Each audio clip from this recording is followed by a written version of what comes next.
I used to cook in the back of a Ryder truck. There's no line until, you remember the Timothy McVeigh thing in Oklahoma, the bombing, really kind of put a flux on me because I was doing a lot of corporate stuff in Atlanta.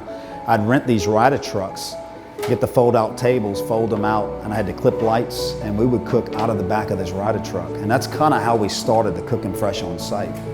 And occasionally I would do a pool trailer. But it was always our style, and it kind of gave us an edge in the market because people really liked that idea of, you know, cooking fresh on site.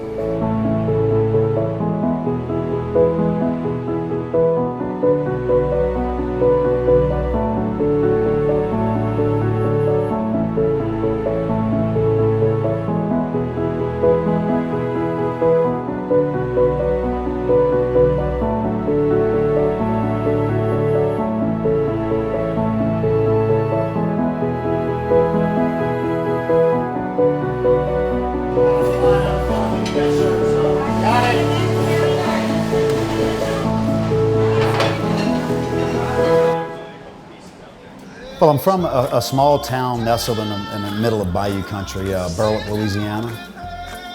My mother's Italian from the New Orleans area, my dad Cajun from Lafayette.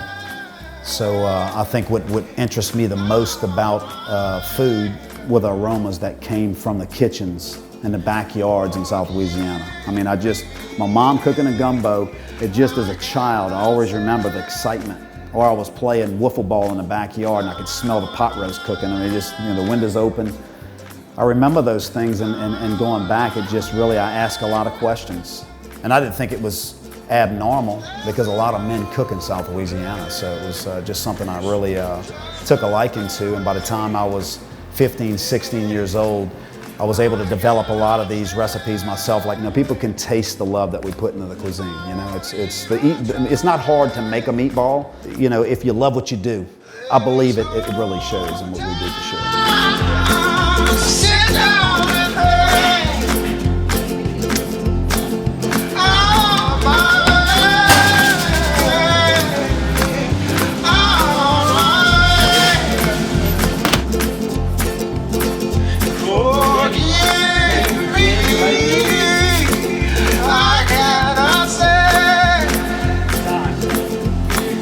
let's do it.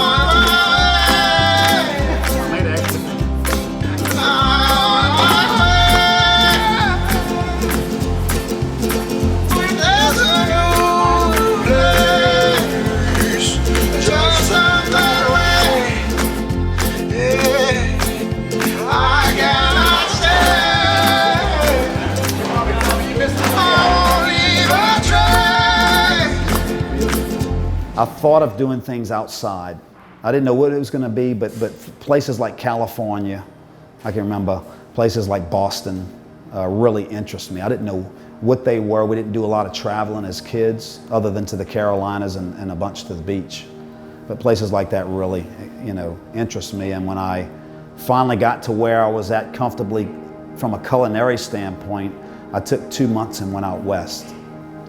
I landed in Atlanta, and the Atlanta Classic was fixing to go on. And being a chef, you know, I said, shoot, man, through the Chefs Association, I hooked up with Emery Herr, the general manager of Atlanta Country Club.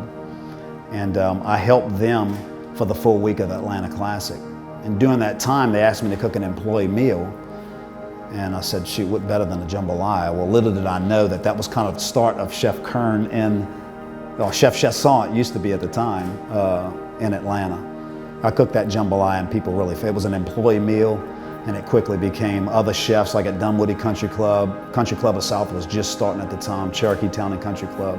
These chefs tasted that and knew right away that they wanted some of that Louisiana training in their clubs, so it wasn't 2 weeks later I started Chef Kern's chef service and started leasing myself as an executive chef to a lot of the country clubs, hotels. Always inspired to be in the catering business. I knew right away, leasing myself, and saw the misery and the kind of Velcro on the back, stuck in a corner. Restaurant owners, even across America today. You know, you have to love it and love it way too much, and it's that involvement and affect the family. And I got to see that in some of the restaurants. They would fire the executive chef, I'd fill in, keep the menu rolling, keep the stock coming in the back door, but I also heard all the complaints from family members and stuff. Everybody wanted to vent to me, and I was like, wow, man, this is family destruction. And again, we appreciate you coming out. We love what we do, and it's hard sometimes, but I owe all of our success to you guys, man, standing around this room right here. And I wish we could have everybody with us, you know. We really had probably one of the busiest months we've ever had. And we did it with a skeleton crew, really, in comparison to the crews of the past, you know. Mm-hmm. So, it's kind of a niche in what we've created.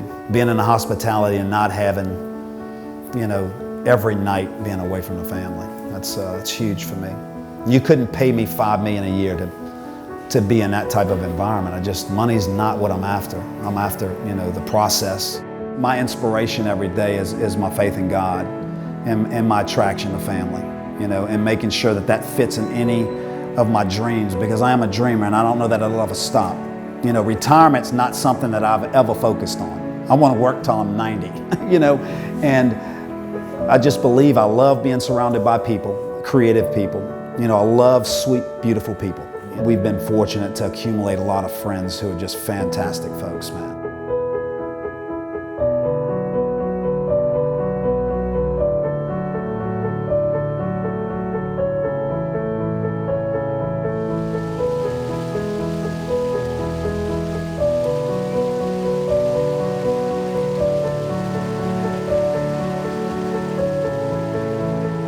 We want people to be aware of what we're doing, and I think the next steps are really crucial. You know, just to let everybody know how well planted we are in the community and how focused we are to stay in the game and compete in this area.